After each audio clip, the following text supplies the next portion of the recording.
Halo teman-teman, saya dengan Dr. Rosmaida Sitorus. Kesempatan kali ini saya akan menjelaskan pentingnya sistem imun bagi tubuh kita. Akhir-akhir ini banyak yang membicarakan tentang sistem imun. Sebenarnya apa sih sistem imun itu? Oke, saya akan terangkan. Sistem imun itu adalah sistem pertahanan tubuh yang sudah ada di dalam tubuh kita sejak kita lahir. Lalu kenapa itu penting? Karena sistem imunlah yang akan melindungi kita dari ancaman berbagai macam penyakit yang bisa disebabkan karena kuman, virus, bakteri, dan patogen-patogen lainnya. Bagaimana cara sistem imun kita untuk bisa melawan itu semua? Sistem imun adalah tentara yang ada di tubuh kita yang mampu mengenali ancaman itu, yang mampu mengenali jenis kuman, virus, dan bakteri yang akan menyerang tubuh kita. Lalu dia juga mampu merespon dengan menyerang, membunuh, dan menghancurkan ancaman-ancaman itu. Lalu setelah itu dia akan mampu mengingat bagaimana ketika ancaman itu datang kembali, sehingga sistem imun tubuh kita dengan cepat mengenal bagaimana caranya mengalahkannya. Lalu bagaimana kita menjaga sistem imun tubuh kita agar sehat dan kuat? Yang pertama, kita membutuhkan asupan makanan yang bergizi, terutama yang terdiri dari karbohidrat, protein, dan lemak. Yang kedua, kita butuh istirahat yang cukup, tidur malam yang cukup. Karena dengan istirahat yang cukup, produksi dari sistem imun kita akan tercukupi. Ketika kita kurang tidur, sistem imun kita biasanya juga akan turun. Yang ketiga, kita harus menghindari stres. Kenapa? Karena dengan stres, sistem imun kita pun akan turun dan semua sistem-sistem lain juga akan ikut kacau. Dari mulai sistem saraf, sistem pencernaan, sistem hormon itu akan kacau ketika kita stres. Yang keempat, yaitu kita harus rutin berolahraga. Minimal 2-3 kali seminggu. Jadi dengan berolahraga biasanya kekuatan fisik kita dibandingkan yang tidak berolahraga akan berbeda. Tentu kita butuh memilih jenis olahraga yang kita bisa lakukan sesuai dengan usia dan kemampuan fisik kita. Yang terakhir, Anda juga bisa mengkonsumsi vitamin C dan B kompleks yang bisa kita dapatkan banyak di buah-buahan dan sayur-sayuran. Tentunya juga vitamin D yang bisa kita dapatkan dengan gratis dari sinar matahari. Makanya kita disarankan untuk berjemur di sinar matahari pagi. Ataupun suplemen-suplemen yang mampu memberikan daya tahan tubuh kita untuk bisa menjadi lebih baik. Bagi Anda yang sedang membutuhkan suplemen, saya bisa merekomendasikan untuk mengkonsumsi transfer factor untuk menjaga daya tahan tubuh kita agar sehat. Semoga informasi ini bermanfaat dan semoga Anda sehat selalu. Salam sehat.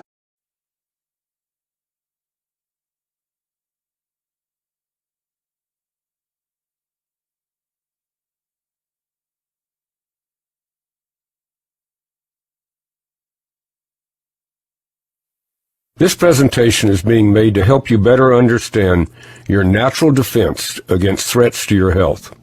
So, let's talk about your immune system. Your immune system is what protects you from disease. It is our first line of defense against illness and disease, and its role is to seek out invaders which attack our bodies constantly. In order to best protect us, our immune system must be able to recognize threats, respond to those threats, and then be able to remember those threats if they attack us again. We want our immune system to be intelligent, strong, and balanced. So let's walk through the way our immune system works. And since it's common, let's use the chickenpox virus as an example. Little Johnny is a happy child, but someone at the daycare center who has chickenpox sneezes, and in a few days, little Johnny begins to break out in red bumps which change to blisters, and Johnny has chickenpox. Johnny's immune system had never seen the chickenpox virus before and didn't know what was making him feel so bad. After several days, Johnny's immune system identifies the chickenpox virus and starts producing fighters which defeat the chickenpox virus. But for several days, Johnny was really sick with chickenpox before he became well. Once the immune system has recognized and defeated an invader, it has the ability to store the identity of the invader by creating something called a memory cell. That's the reason people who had chickenpox only had it once. A memory cell is like a wanted poster. The memory cell forever carries the identity of the chickenpox virus around your body, and if the chickenpox virus ever appears again, the memory cell immediately sounds the alarm, and an immediate, overwhelming production of immune system fighters is produced, and you don't become ill. You don't even know you've been exposed because now you have immunity. Isn't that a wonderful word, immunity? Immunity, it means you have protection.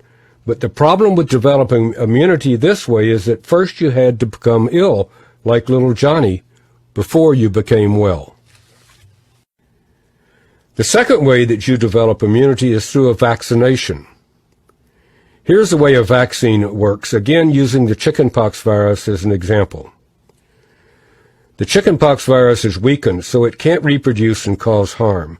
It still has the same appearance, but it can't cause disease.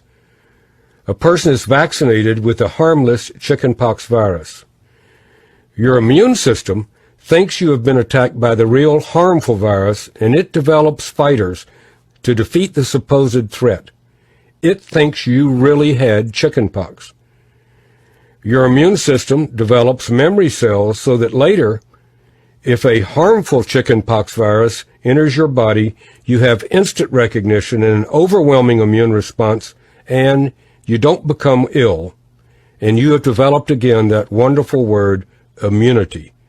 That's the way a vaccine works.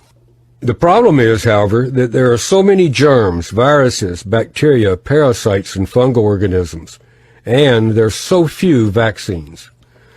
So let's review a moment how we have developed immunity. We can develop immunity and thus protection by actually having a disease, like chickenpox, where we finally figure out the identity of the invader and store a memory cell which protects us against exposure in the future. We can also receive a vaccination, which basically tricks our immune system into responding and therefore producing those memory cells which recognize a particular threat and give us protection or immunity.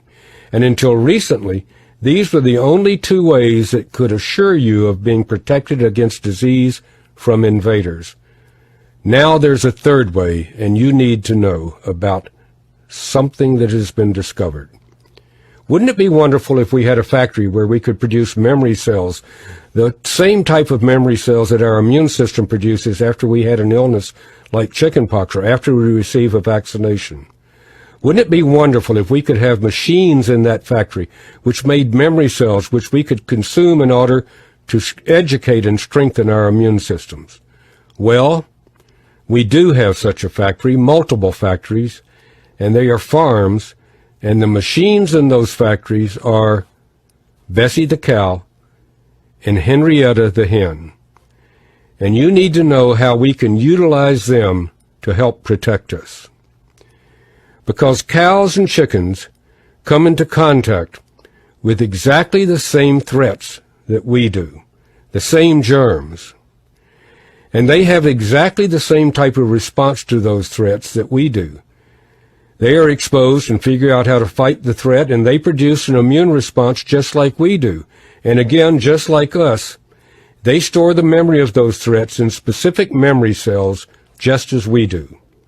Cows transfer their memory cells to their newborn when it nurses through a special first milk called colostrum, just as humans do. Chickens do the same thing. They pack their memory cells in the yolk of the egg so that the newborn chick will have the immune system, education, and strength that the mother hen has when it hatches. Those memory cells that cows and chickens produce have the same function as the memory cells that we humans produce. They allow instant recognition of threats and immediate response to those threats. And those memory cells are called transfer factors. Memory cells are called transfer factors. Those wanted posters, those memory cells are called transfer factors. And we've learned how to take those memory cells, those transfer factors, from colostrum and egg yolks, and through a special filtration process, put them in a capsule so that we can consume them on a daily basis.